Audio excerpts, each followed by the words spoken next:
Now a little bit more about the eyeball. As the light strikes the cornea, it has to pass through the pupil, and then it has to this lens comes in its way. Then it finally touches this retinal layer. Today I'm going to discuss this retinal layer in detail, but before going to this part behind the cornea, and this is iris. In between this is the anterior chamber, and behind this iris and the lens, this part is the posterior chamber. These both chambers, they carry the aqueous humor, which is being produced by the ciliary epithelium of the ciliary body. Ciliary body, you should know, is a part of the uveal tract or the middle coat, which we mentioned in the previous video. Now behind this lens, this whole larger cavity called as posterior cavity is carrying the vitreous body inside, or you can call it as vitreous chamber as well. This is a little bit gelatinous in nature, the secretion inside here. Now for the detail of the retina, we have to jump towards another larger view or picture. For this, focus. This is the cut section. Now you can see the outer sclera that is taking part in the formation of the optic nerve. Now in between this layer is the choroid. You can see the well vascularity of it. Then focus on the retina. Now I will show you a little bit larger view of it. I have drawn a pencil sketch. This is the cornea. Light has to pass through and will touch this retina or strike it. Now focus on it, that this retina is from inside to outwards, is showing the 10 layers. The first 9 layers are a part of its neural retina or neuronal part of the retina, and this 10th layer is the pigmented layer of the retina. This pigmented layer of retina is very firmly attached with this choroidal layer. So if there is any you can say head trauma or condition that can lead to the separation of the layer, the pigment layer easily detaches from rest of the neuronal layer of the retina, because they are not very firmly attached, being derived from the two different layers of the optic cup.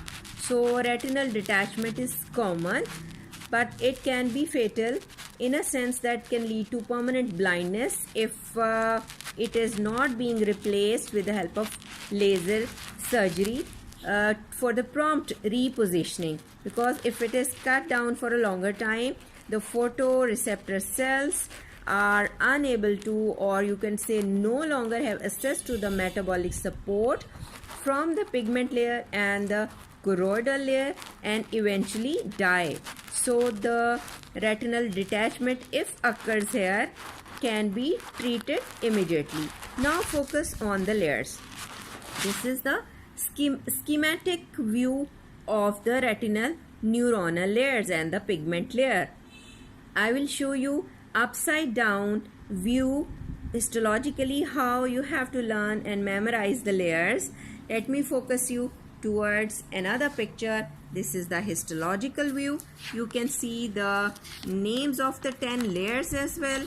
And first of all, now the view is upside down, in a sense that this one is a source of light coming and hitting the innermost lining of the retina.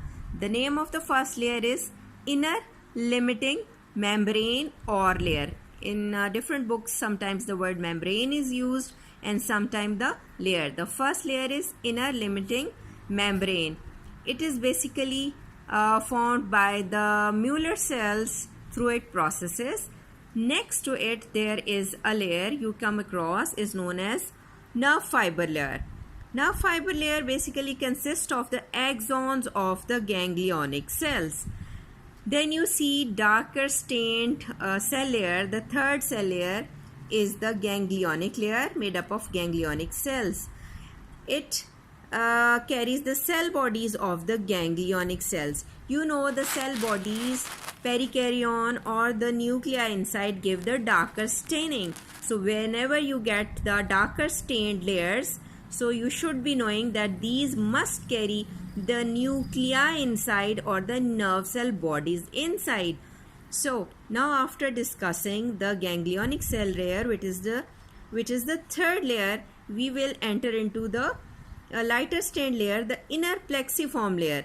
What it carries, basically consisting of fibers and synapses, occur here of the ganglionic cell and the bipolar cells of the next layer. Next layer is known as inner nuclear layer, again darker stain, and it carries the cell bodies of the several types of bipolar neurons that interdigitate with rest of the neurons.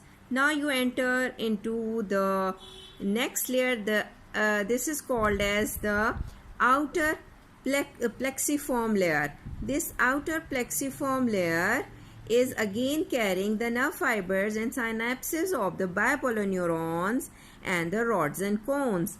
Next, now you can see the outer nuclear layer, again carrying the cell bodies of the nuclei of the photosensitive rods and cones. Now you can see just behind it a thick layer or fainted line, the outer limiting membrane, just like to that of inner limiting layer. It is also called as outer limiting membrane or outer limiting layer. Again, these are formed by the processes and synapses of the Mueller cells, which are glial supporting cells. Then you see the layer of the rods and cones called as rod and cones layer, which basically consists of the outer segment of these two cells, which are the photoreceptors. Next to it, you can see the retinal pigmented layer, which we discussed earlier, that is made up of simple cuboidal epithelium, and we mentioned its function as well. Next to it, you see the components of the choroidal layer along with its Bruch membrane. So that was all about how to memorize the 10 names. First of all, inner word is used, inner limiting. Then comes the nerve cell fibers. What are they? They are basically the nerve fibers forming the optic nerve. I will show you another important schematic view of this retina so that you may learn it very well in a sense to understand them. These are the pictures of the rods and cones.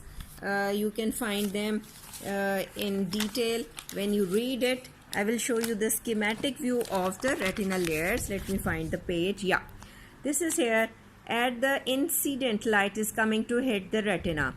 First layer is inner limiting membrane. You can see this first. Focus on this Mueller cell. It gives us processes as the inner limiting membrane. Next is the nerve fiber layer, the optic nerve fiber layer. The third layer is the ganglion cell layer. It's nerve cell bodies you can find here. Then you can mention the inner plexiform layer. You can easily see the nerve fibers forming synapses here. Then you enter into the fifth layer, which is inner nuclear layer, showing the various cells like amacrine cell, bipolar cell, and the horizontal cells. Then enter into the sixth layer, which is outer plexiform. Plexiform word is meant to show the different pattern of the synapses over there.